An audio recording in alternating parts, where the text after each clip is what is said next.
So in this example, I'm going to give you a problem regarding velocity. Now, velocity is speed, or a measurement of distance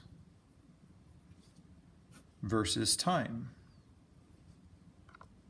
Now, you'll see relationships like this throughout the semester. Density is another example, which is a relationship of mass over volume. And so sometimes you'll see units both in the numerator and the denominator. And so we might have to make conversions later this semester where we convert a numerator and denominator unit. So for example, let's convert 2.55 times 10 to the 6 meters per second. So notice, a little bit different than the examples we've done so far. Here, we've got a distance over time. Now, when we say meters per second, this means that the velocity is 2.55 10 to the positive 6 meters for every 1 second. Now, we don't need to write the 1, that's implied. So meters per second just means this distance for every 1 second. That's the velocity. Let's convert this velocity to miles per hour. Now, in our conversion chart, we don't have the seconds to hour conversion, so I'll give that to you. 1 hour is 3,600 seconds. Okay, we've done a distance conversion already, and so right here, what we'll do, if I can draw myself a map, we'll convert meters to kilometers, and we'll convert kilometers to miles. And we do this because we don't have in our conversion chart a meter to mile relationship.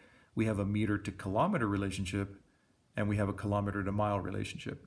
Now again, a little different than we've seen before, we also have to do a conversion in the denominator of seconds to hours.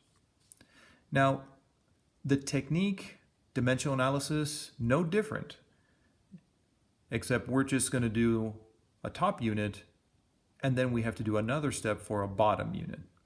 Okay, but we're going to take this one at a time. So let's do the distance first.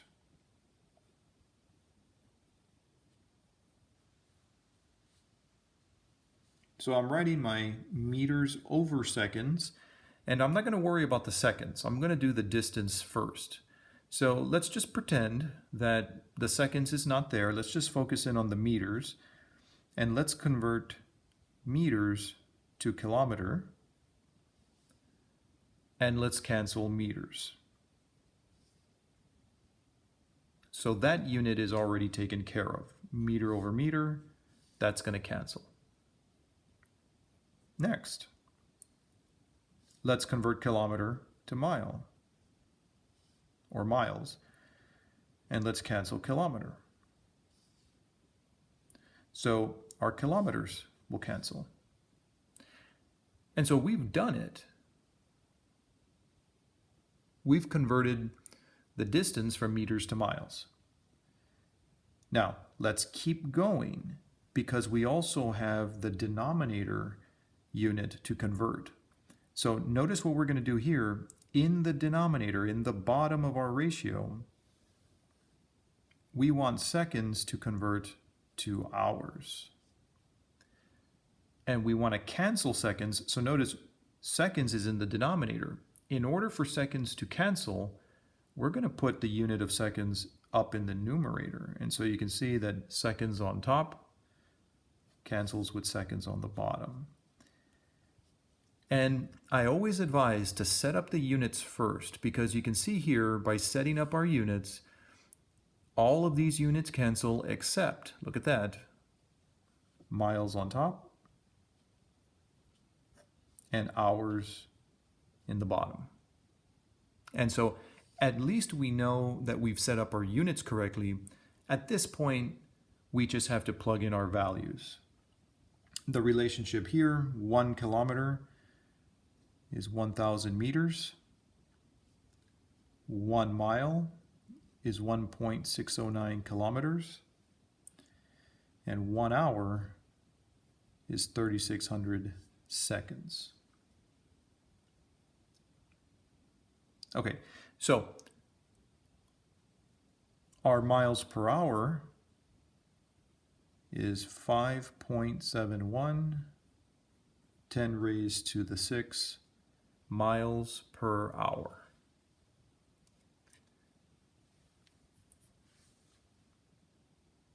So that's a velocity in miles per hour, and we converted from meters per second. Now, just an example of how we can use the velocity. Let's convert, or let's find time in seconds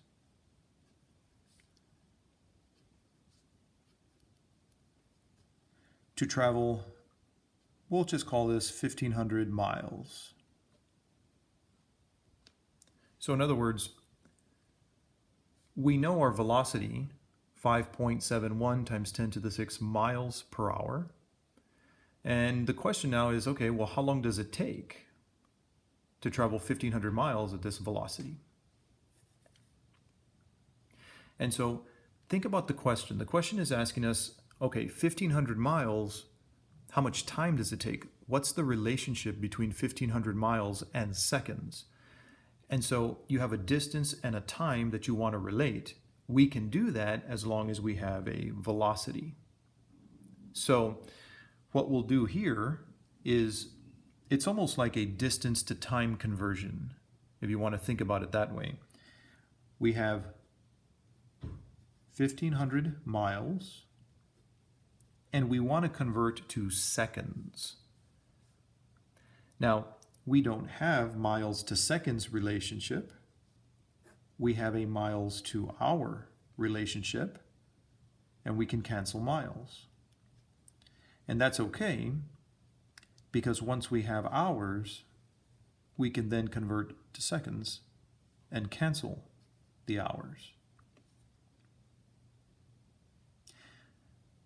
So right here, we're going to use the answer that we got earlier, 5.71, 10 raised to the 6 miles per hour.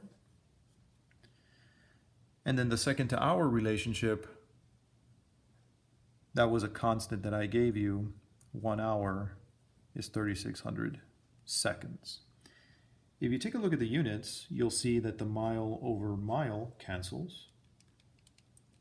And of course, for time, hour over hour cancels.